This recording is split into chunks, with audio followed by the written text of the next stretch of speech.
Hello. In this presentation, we will focus on the Roman Empire and its impact on Judea. This, what you see here, is actually the area of the Roman Empire around the time when Jesus was on this earth.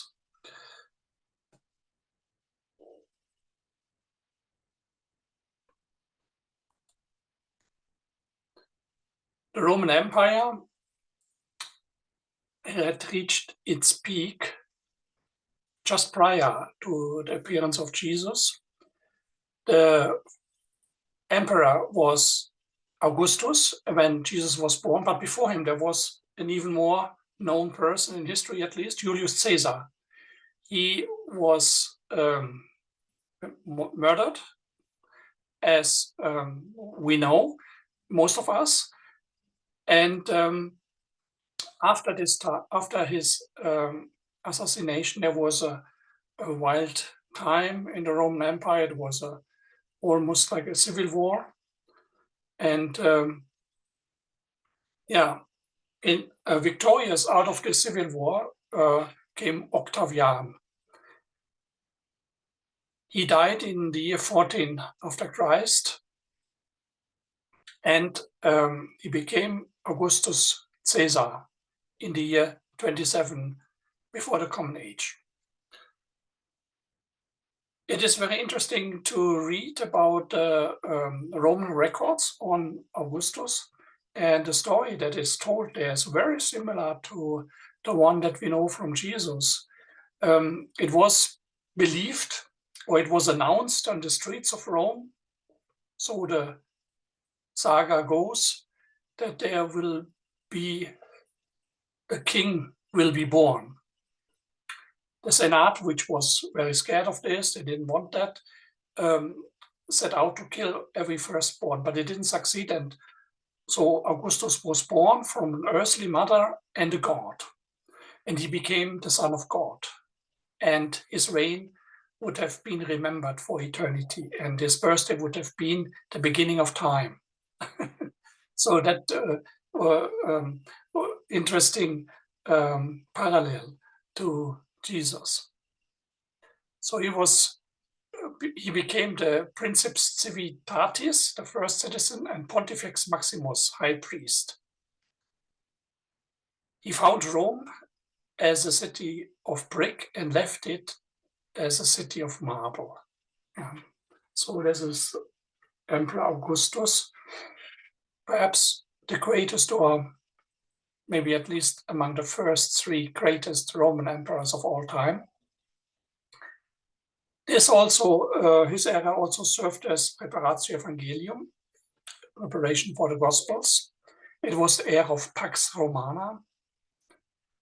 In the area that you saw before in this landscape, there was peace. There was an era where people could move freely and go without weapons, didn't have to be afraid of bandits or any kind of harassment. At the time the Roman borders were stable, the Germans and the Persians could be kept behind the walls of their fences. They eliminated banditry and piracy on the Mediterranean Sea, and every disorder was under control, and there was free travel. This free travel was taken advantage by Maria, and she got note from an angel that she will give birth to the Son of God, and then she was so inspired and fired up that she moved from Nazareth in Galilee all the way down to Judea to meet her relative Elizabeth. This is a distance of about 130 to 150 kilometers. And in this area, in this time, when she would walk, and she did probably, it would take several days, but she didn't need to worry. And think about it today, that such things would be impossible to do. Yeah. The means of transportation and communication infrastructure were very advanced in the Roman time. There were roads and aqueducts that transported water into Rome, for instance. The travel was organized on roads. There's a Stapian Way, which you can find in the city of Rome. You can see how well made it was done. It's so well paved that I think you can drive there without problem with a car. This is a road that has a length of about 1,120 kilometers. It lasts from the right side, Istanbul, today's Istanbul, until Durrës in Albania. The road system altogether had about 80,000 to 100 kilometers in length. That's how it looks like. People were going on horses, and every 30 to 40 miles they could change the horse, and every 7 to 14 miles there was an inn where they could have a break. This infrastructure is even better than on a German highway, I would say. And there was left traffic. It has to do with the whip, I was told, so they don't hit the drivers on the opposite part of the lane. Yeah. This is the extension in the eastern portion of the empire. When we talk about provinces here, then there were 3 provinces, we can say. First of all, the imperial and senatorial provinces. Imperial provinces were those who were with military might inside.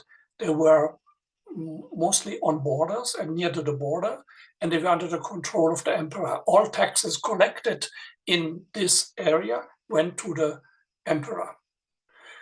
And the senatorial provinces, they were controlled by the Senate. They were more inside the Roman Empire. They were more peaceful. There was less military. And the Senate was responsible for the taxation there. So they were very much engaged and busy with administration. So it was a very clever way to secure peace within the government. The military consisted of legions. A Roman legion had about 5,300 of infantry and 700 cavalry. And these are the legions that were stationed in the years between 14 to 37 after the Common Age. We had 8 legions at the Rhine River, left side, 3 in Spain, 2 in Egypt, 4 in Syria, 2 in Africa, 6 at the Danube River. Judea was none of those 2 provinces described. It was not an imperial area, and it was not a senatorial area. It was a vassal area. That's how they call it. So it was under the control of the Roman Empire. Pompeius had conquered it in the year 63 before Christ, and Herod the Great was reigning there, and he was like a vassal king, and he was under the control of the Roman emperor.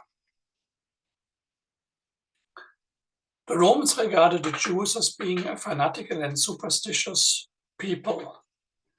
On the other side, the Jews regarded the Roman occupation as being especially oppressive. Many lost their land and resorted to banditry, like, for instance, the Zealots who resisted against the Romans. And the Romans employed different strategies in appeasing this area. First was peaceful means. So Jews were exempt from military service, so they didn't need to join the Roman army. They were free to worship their God, and Jews also had their own coinage. When this didn't work, So when the trouble was ongoing, finally, the destruction took place. This culminated in the destruction of the temple in the year 70 after Christ, when the Romans destroyed the temple in Jerusalem. And finally, the Jews were totally abandoned from Judea after the Second Jewish-Roman War.